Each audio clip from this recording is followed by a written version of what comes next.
sure to stay Fox. Yeah, my Fox is completely different from Mickle's, but I can emulate his. Bracket isn't at 545, it's at 645.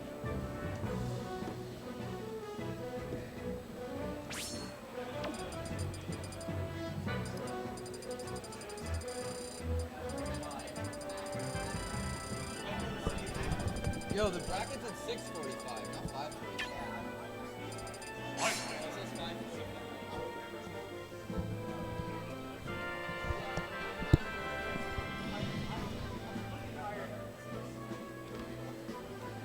Okay.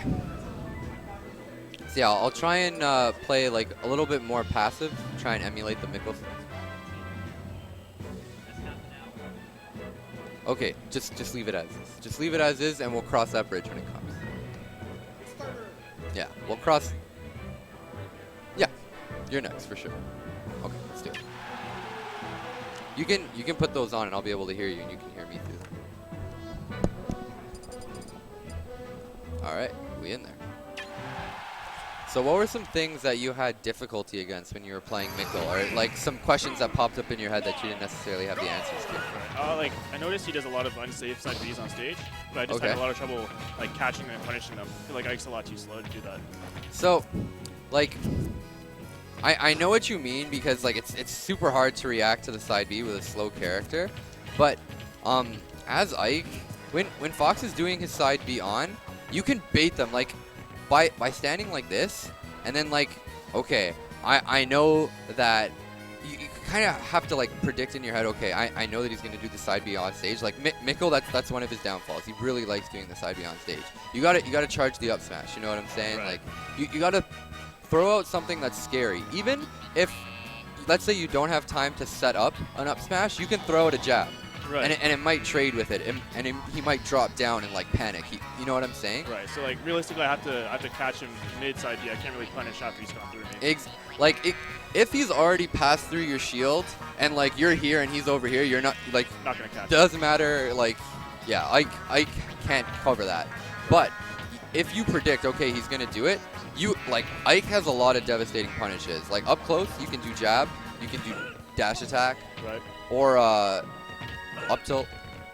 But up smash, I think, is like the hardest hitting one, and forward smash, because like if Fox tries to pass through that, like, and you time it right, that's gonna kill it like 50. It's gonna kill it like 60. For sure. All right. Anyways, let's.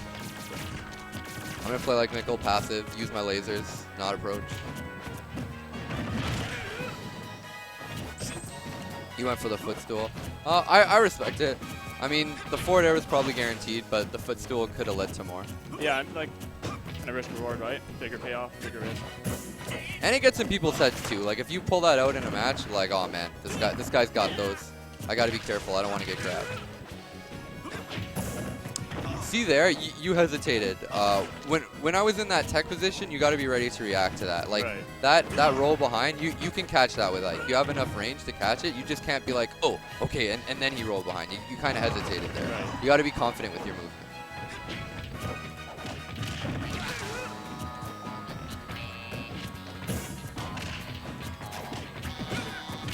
Nice. Jab out of shield, nice and quick. Get me off you. I agree. That was unsafe. Yeah, I was trying to go for the auto cancel. I'm noticing that when you're in the air, you try and drift towards the middle. Right. So be mindful of what direction you're going in when you're in those juggle positions. If I notice that you're gravitating towards the middle, I'm just going to try and set you up so that you go there. Nice. All right, so I'm going to side B on. Close, close. You had the right idea. Close.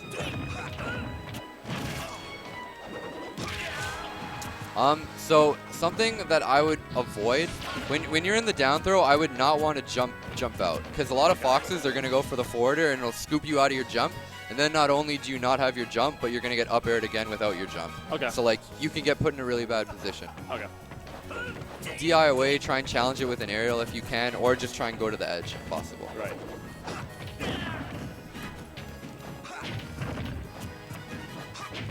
Yeah, see, you're swinging now, so I'm going back, keeping in mind the spacing of your thing, and I'm just using it. So.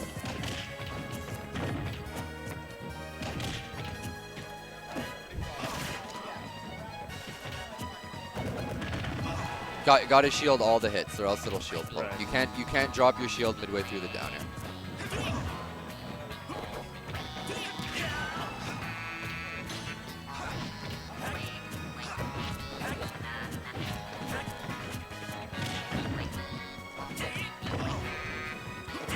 Yeah, double jumping on from that position. Yep. I'm always gonna look for that. I told that to the last two guys. Just go to the edge in a position like that, because you're not, unless you do a forward air and like you challenge my back air, you're not gonna really have something that challenges me that's gonna beat out me calling you out for jumping towards you. You know what I mean? It puts you in a vulnerable state. Right. So just try and take the edge. Ike's Aether, whatever that thing is, that's good for making you making me respect you at the edge, giving you some breathing room. Okay.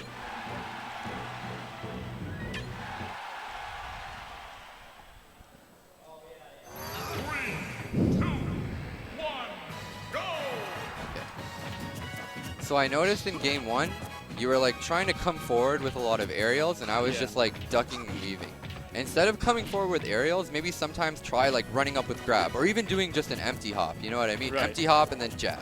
Okay. Like using those mix-ups, because I understand that you want to come towards me to establish stage control. You want to like command the stage and dictate the pace of the match. Right. But if you're doing it with just aerials, like in my head, I'm already going to try and find game plans around that. But if you keep mixing it up, I won't be able to so easily be like, okay, I got to do this to beat this. It sort of makes it more of a guessing game. Okay.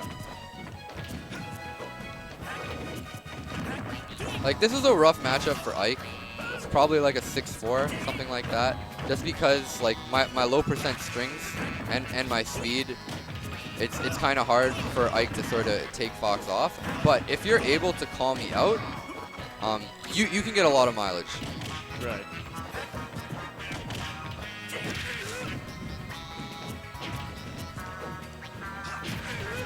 Nice. I like that. Making me think you were going to go to the edge and then coming back with the aerial. That's good. That's tricky. So remember, my setups, down air into up smash, nair into up smash, and jab jab into up smash. So you're going to want to really take advantage of your shield, because you know that none of those options all those options will lose to shield.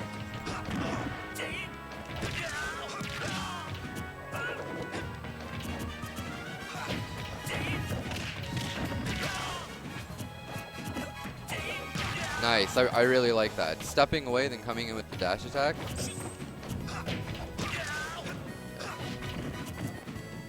See how instead of going to the middle of the stage when you had me in the air, I just like gravitated towards the edge? It's because like I'm not trying to challenge any of the shit that you're going to throw it at me. Right. I just want to get back to neutral and reset the situation. Okay.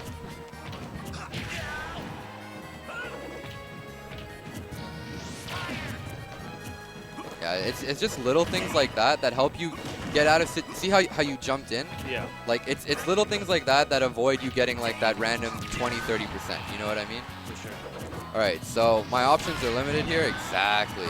You know that like when I'm coming in at that angle, I gotta go towards you. So if you throw something else that's gonna challenge that, that's great.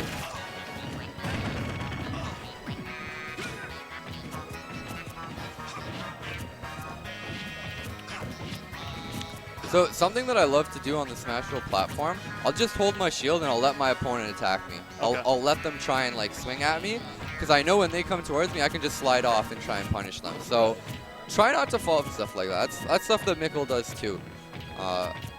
If my shield's at full health, you can't really poke me with anything. It's just whatever. If they're gonna lame you out on the platform, just chill. Just chill. Wait it out.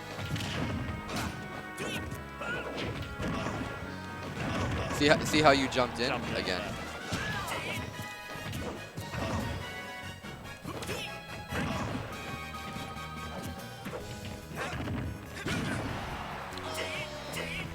All right. So yeah, let's go over.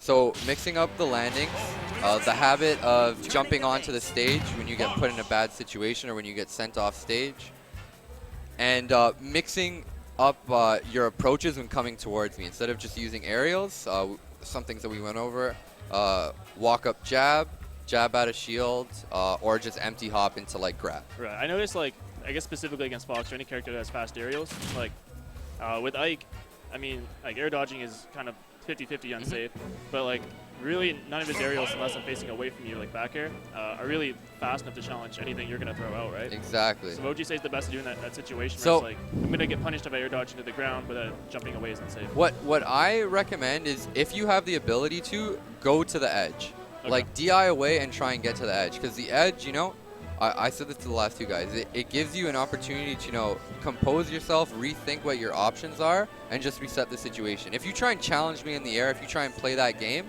right. Once you get hit by one up air becomes 2 up airs and 3 up airs. And then it's just like, okay, now the momentum's in my favor. Now, like, you're starting to go on tilt. But sometimes just going to the edge, something as simple as that, going to, like, the platform, that will give you, you know, time to, you know, recoup, reevaluate what your position is, what your options are, and then go back. Because I'm not saying always try and go to the edge. You always want to mix things up. But if you're always trying to challenge me, or if I know, okay, he's going to swing at me, he's going to try and use an aerial to try and challenge what I'm doing, I'm just going to space around that and react to it. Right. And last question. So, like, Fox's up B, or Firefox, whatever, can be obviously countered.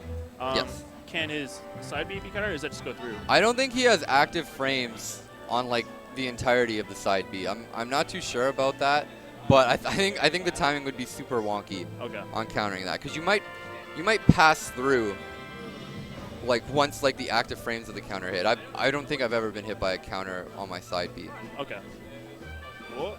But yeah, if they're really close, jab is good just to challenge that. I don't know which one. So, like, if you're, I guess, recovering with Fox and you're in a position where you can a side B to the ledge, I'd be better off trying to, I guess, like, 2-frame it, right? As opposed to... 2-frame is good, or if you know that I'm going to go on stage, predicting that and charging an up smash. Because up smash hits from the front and the back. So you have, like, that sort of space to sort of, okay, I think he's going to roughly land in this, like, bubble. You can cover that bubble. Okay. Solid, man. Thanks. Big game's ready. Okay, so True Blade, you're next.